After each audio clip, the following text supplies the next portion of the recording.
আসসালামু আলাইকুম বন্ধুরা, কেমন আছেন? আশা করি ভালোই আছেন আর ভালো থাকেন। আল্লাহ তাআলার কাছে এই কামনাই করি। প্রতিদিনের মতো আজকেও চলে আসলাম একটি ভিডিও নিয়ে।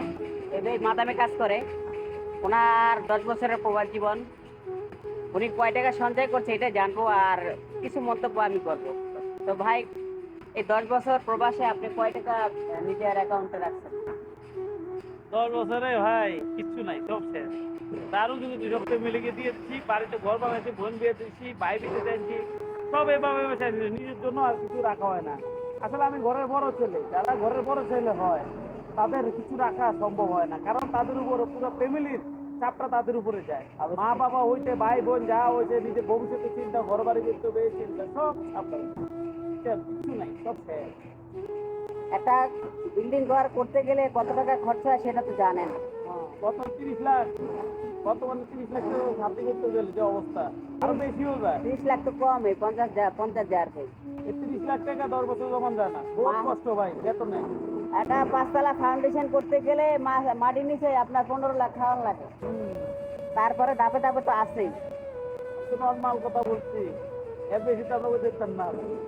এই প্রবাসী ভাই 10 বছর প্রবাস জীবনে যাই কামিয়েছে সবই ফ্যামিলিকে দিয়েছে, ঘর দুয়ার করেছে, বোনকে বিয়ে দিয়েছে।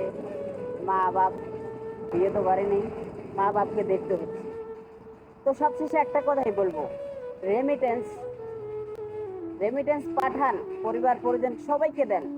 আপনার নিজের জন্য কিছু সঞ্চয় বাধ্যতামূলক। আমি আমি খলিল এখানে যা কামাই মাশাল্লাহ আলহামদুলিল্লাহ, লাখ লাখ শুকরিয়া, ভালো কামাই। যা অবৈধ হলেও মোটামুটি কামাই, আল্লাহ রাখছে, ভালোই রাখছে। আল্লাহ পাকের রহমত আমার উপর আছে বলেই আমি এখানে ভালো আছি। তো ভালো রেখে আমি এখানে ভালো ইনকাম করতেছি, পারতেছি বলে পরিবারকে দিচ্ছি। সব কিছু পরিবারকে দিয়ে দিলে হবে না, হবে না। আমার বেশ কয়েকটি ভিডিওতে আমি বলেছি। তো নিজের জন্য সঞ্চয়টা বাধ্যতামূলক। আর আমি আমি যে কয় টাকা জমাইছি সে কয় টাকা আপনাদের কাছে শেয়ার করছি। আমার বর্তমান আমার অ্যাকাউন্টে, আমার নিজের অ্যাকাউন্টে 1.5 লাখের উপরে আছে। 1.5 লাখ উপরে যদি আমি সৌদি আরব 2 বছর চাকরি করে জমাতে পারি, তাহলে আপনি কেন এই প্রবাসে 10 বছর চাকরি করে বা 5 বছর 6 বছর যে কয় বছর চাকরি করেন না কেন, আপনি কেন সঞ্চয় করতে পারবেন না? তা আপনি চাইলেও আমার মতো করতে পারেন। আমার মতো হাজারো হাজার প্রবাসী ভাইরা আছে যারা 20 বছর চাকরি করেও 1 টাকা রাখতে পারে নাই, ঠিক কিনা ভাই? হ্যাঁ ঠিক। রাখতে পারে নাই।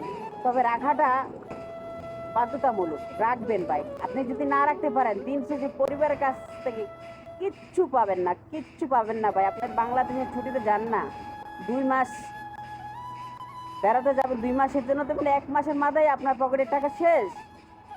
পকেটের টাকা শেষ। আপনি চাইলেও তখন হাত পাততে মার কাছ থেকে পাবেন না, বাবার কাছ থেকে পাবেন না, বউর কাছ থেকে পাবেন না, ছেলে সন্তানের কাছ থেকে পাবেন না। তো অতএব আপনার পকেটে যদি থাকে, তা আপনি ওখান থেকে উঠিয়ে আপনি খরচা করতে পারবেন। প্লেনের টিকিট কেটে আবার এই দেশে ব্যাক করতে পারবেন। তো এই হচ্ছে কথা। সবশেষে একটাই কথা বলবো, রেমিটেন্স রেমিটেন্স সঞ্চয় সঞ্চয় বাধ্যতামূলক। ওকে, তো সুস্থ থাকবেন, ভালো থাকবেন। আজকে পর্যন্তই। আল্লাহ হাফেজ, টাটা, বাই বাই।